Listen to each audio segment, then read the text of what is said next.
BMW is trying to blur the line between urban electric scooter and electric motorcycle in an attempt to make scooters a bit cooler.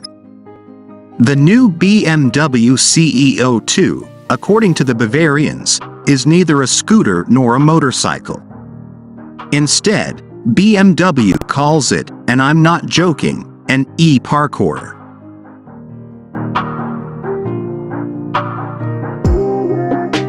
Credit where credit's due, the CE 02 looks pretty cool.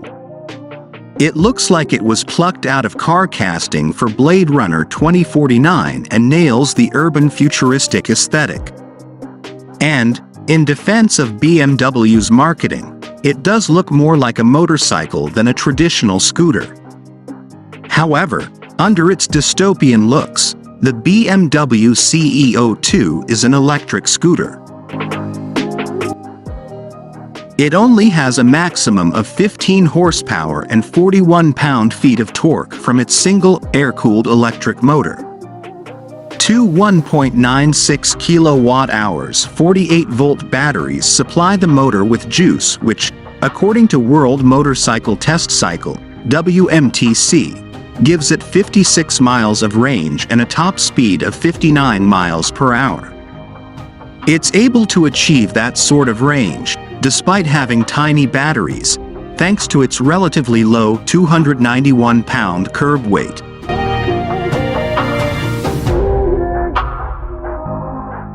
Although, it doesn't charge super quickly.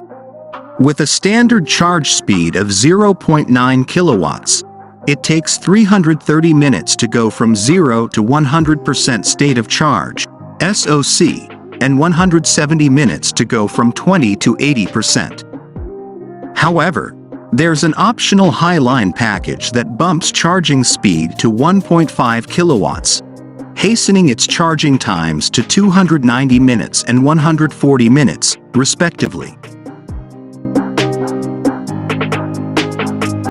There are two driving modes for the BMW CE 02 as standard, Flow, and Surf. The former is a more relaxed driving mode, with a softer throttle and medium regenerative braking. In Surf, however, throttle response is sharper and region braking is switched off for maximum coasting. The Highline package unlocks a third mode, called Flash, which makes its throttle even sharper.